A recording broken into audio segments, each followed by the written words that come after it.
comienzo haciendo una oración sobre ustedes, una oración que hizo San Pablo y recién la escuchábamos. Decía así esta oración. Espero que digan amén, amén al final de esta oración. El Dios de nuestro Señor Jesucristo, el Padre de la Gloria, les conceda un espíritu de sabiduría y de revelación que les permita conocerlo verdaderamente. Amén.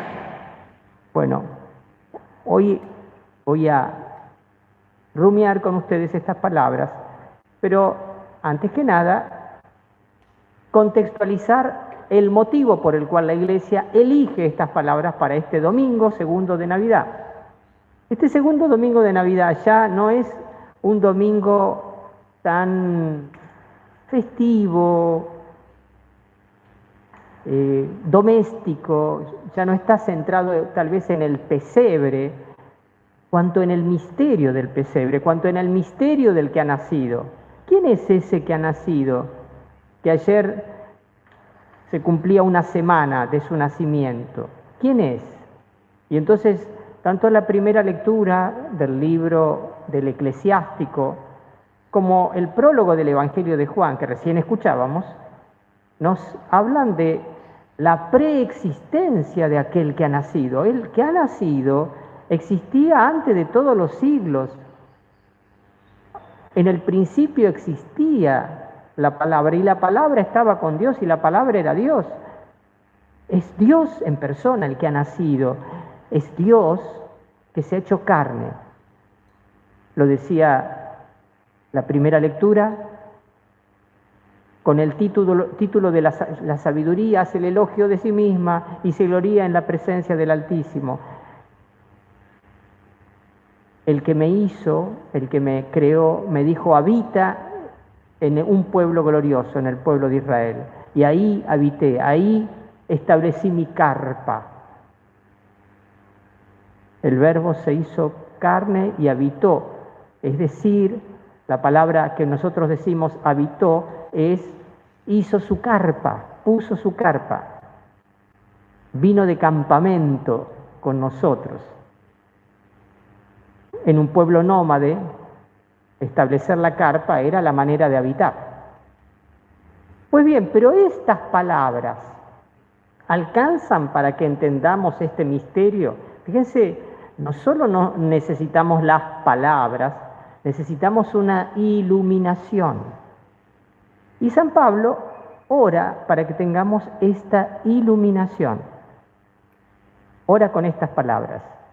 El Dios de nuestro Señor Jesucristo, el Padre de la Gloria, les concede un espíritu de sabiduría y de revelación que les permita conocerlo verdaderamente.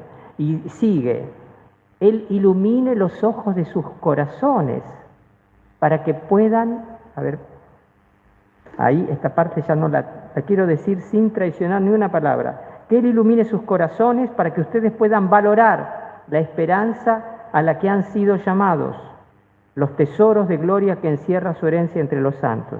Hasta aquí llega la lectura, pero hay un deseo más.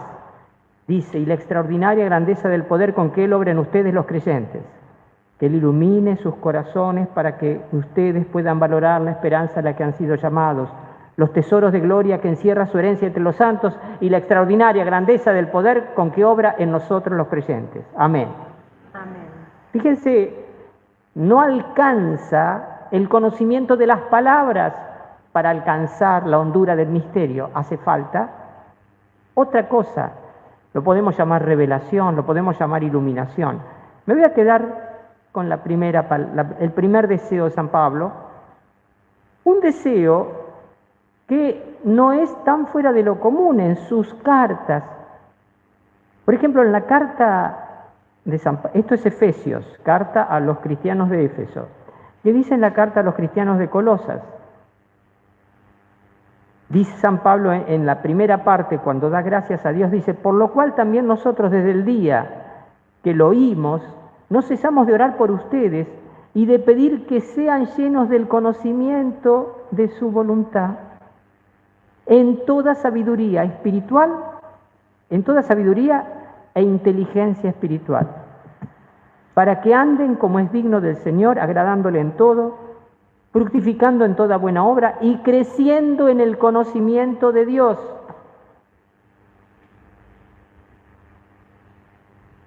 No son exactamente las mismas palabras, pero uno entiende que conocer a Dios, crecer en el conocimiento de Dios, es algo que a San Pablo parece que le interesaba.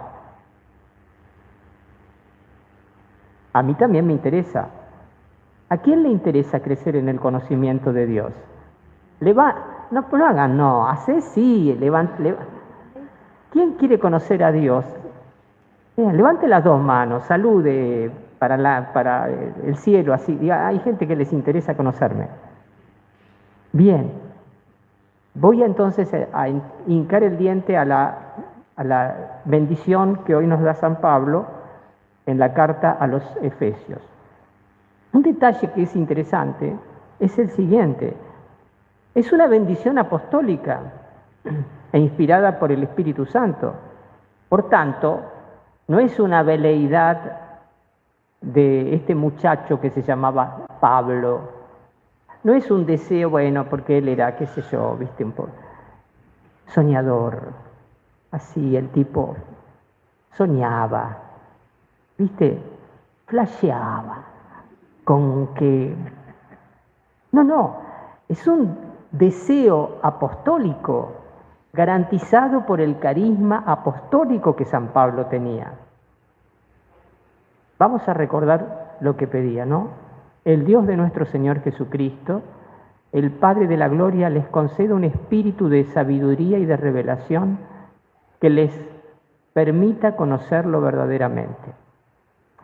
Un espíritu de sabiduría y de revelación. Vamos a desglosar estas dos palabras. Digan espíritu de sabiduría. Espíritu de sabiduría. ¿Qué es un espíritu de sabiduría? Primero, cuando habla aquí de espíritu, si bien utiliza la misma palabra que se utiliza para nombrar al Espíritu Santo, aquí espíritu no es el Espíritu Santo como persona divina de la Trinidad. Aquí espíritu es como, en casi todas las lenguas, espíritu es también como un impulso, como una luz, como una fuerza, como una actitud, es un espíritu de sabiduría. Y aquí les voy a dar una definición de qué es sabiduría. Sabiduría es un saber sabroso.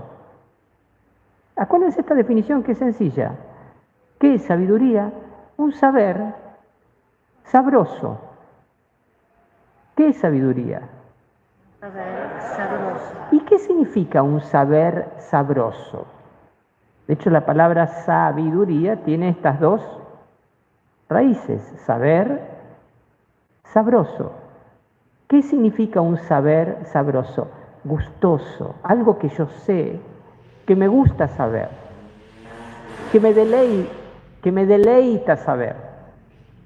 No es un saber árido, tosco, ¿viste? Como a veces, perdón si a alguno le gusta la matemática, pero la matemática no tiene nada de sabroso, es es preciso, medir. ¿Puede uno tener un gusto? Hay un libro muy lindo de Sábato, se llama Antes del Fin, donde cuenta un poco su historia, y recuerda cuando por primera vez un famoso profesor, creo que era de Rojas, ¿no? Creo que él era de Rojas, teniendo él 14 años o 13 años, demostró con perfecta lógica el teorema de Pitágoras. Y dice que él tenía los ojos así. O sea, puede ser que la belleza de las formas abstractas, geométricas, te cause algún placer. Puede ser, conchedo. Pero convengamos que hay cosas más sabrosas. Y las cosas de Dios son extraordinariamente sabrosas. Tu palabra es dulce como la miel, más que miel en la boca. ¿Cuántas veces se habla de gusten y vean qué bueno es el Señor? Sabiduría es un saber sabroso, pero saber. ¿Y qué significa saber? Saber significa poder testificar lo que se sabe. ¿Cuándo uno da muchas vueltas? Cuando sabe poco. Cuando se sabe, las cosas son simples y se comparten con simplicidad. Saber, es el saber, esta sabiduría, este saber sabroso, que nos permite dar catequesis y entender con los chicos y poder adaptar la palabra de Dios a los niños. Es el saber que nos permite evangelizar, pero es también el saber que nos permite estar en oración,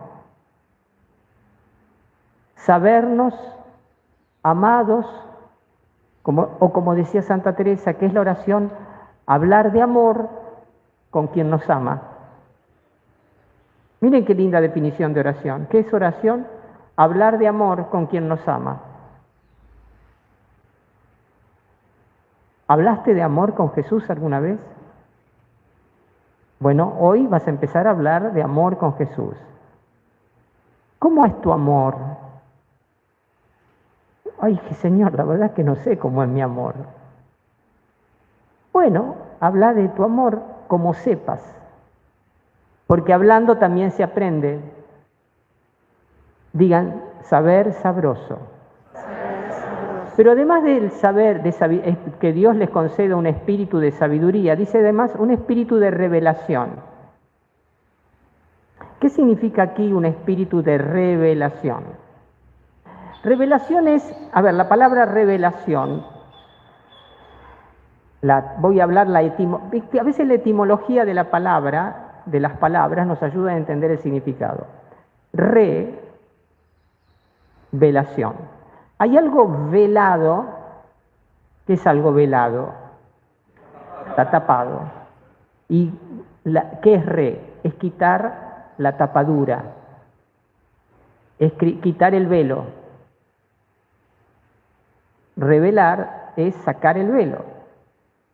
Cuando acuérdense, por ejemplo, las novias antes venían con un velo, ¿no? Venían al casamiento y ahí, después de que se realizó el matrimonio, se saca el velo y ahí le puede ver el rostro.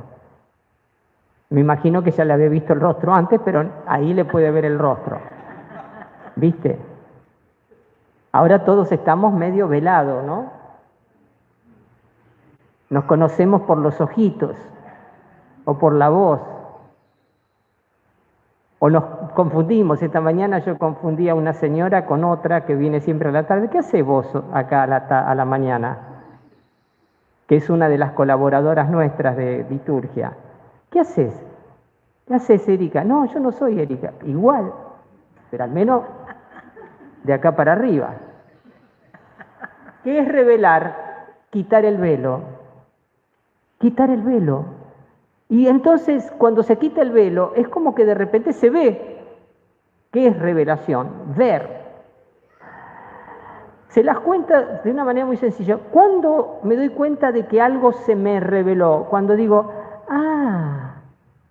era así. ¿Se dan cuenta? Cuando, ahí está, esta otra expresión, darse cuenta. Me di cuenta. O sea, lo sabía, pero no me había dado cuenta. O sea, lo sabía con solamente algún tipo de inteligencia, pero no me había dado cuenta, no, me faltaba esa luz, ese despertar. Para conocer el misterio de Navidad, nos hace falta ese espíritu de sabiduría, que es un saber sabroso, y de revelación.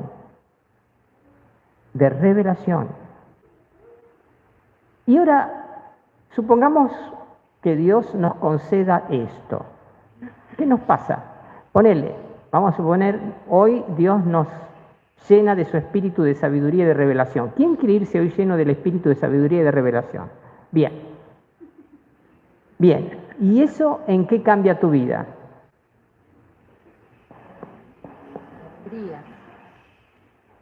A ver, Les voy a compartir en qué cambió la vida de Pablo. Busqué 2 textos en donde Pablo habla del conocimiento de Cristo, o sea, del espíritu de sabiduría y de revelación. En primera carta a los Corintios, capítulo 2, versículo 1 y 2 dice: hermanos, cuando fui a ustedes, no fui con altivez de palabra o de sabiduría a anunciarles el testimonio de Cristo, porque no me propuse saber algo entre ustedes sino a Jesucristo y a este crucificado. Cuando uno tiene el espíritu de sabiduría, uno no... A ver, lo que quiero conocer es a Cristo. E incluso más, a ver, la Iglesia nunca está en contra de toda verdad humana, pero las verdades humanas quedan como opacadas ante el que es la fuente de toda verdad. Otra, Filipenses capítulo 3, versículos 8 al 11, dice: y ciertamente considero todas las cosas pérdida por el eminente conocimiento de Cristo Jesús, mi Señor, por amor del cual lo he perdido todo y lo tengo todo por basura para ganar a Cristo y ser hallado en Él, no teniendo mi justicia, que es por la ley, sino la que es por la fe de Cristo, la justicia que es de Dios, por la fe, a fin de conocerle y la virtud de su resurrección y la participación de sus padecimientos en conformidad a su muerte. He considerado todas las en comparación con el eminente conocimiento de Cristo Jesús, todo lo considero basura, estiércol. La palabra literal es estiércol. Cuando uno conoce, cuando uno recibe este espíritu, de repente hay cosas que te empiezan a disgustar. Te empiezan a disgustar los chistes verdes. Te empieza a disgustar la viveza criolla. ¿Viste? Esa que en los diálogos entre amigos, che, qué bien que la hizo, qué bueno. Viveza criolla, la viveza de la trampa, del zafar. Te empieza a disgustar la vulgaridad, la tontería, las conversaciones. ¿Viste? Te empieza a disgustar. ¿Por qué? Porque tenés tal gusto de... Es decir, es como si de repente, escuchen, me viene esta comparación, esta es del espíritu. Esto es para los que les gusta el vino no te va a dejar de gustar. Por las dudas, le aliento a los que les gusta el vino, no te va a dejar de gustar. Una vez que vos supongamos esto, vos te acostumbraste a tomar un vino bueno, todos los días, y de repente vas a un almuerzo y te sirven un vino en recero de, no sé, de cuarta total.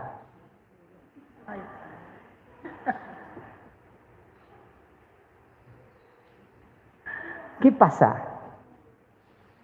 No me vengan con basura. ¿Se dan cuenta? No me vengan con basura. Cuando el eminente conocimiento de Cristo y ahí estamos.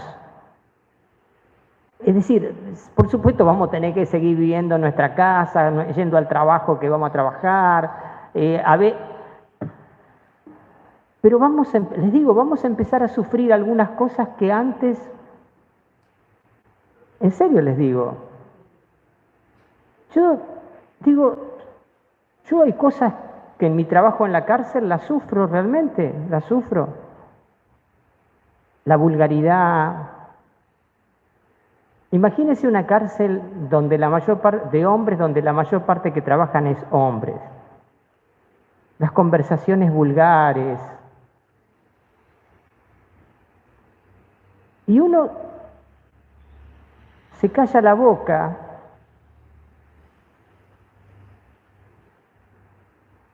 pero te disgusta.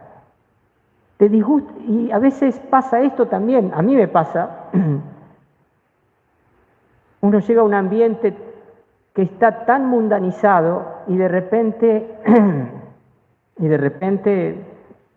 vos tenés muchas cosas en el corazón y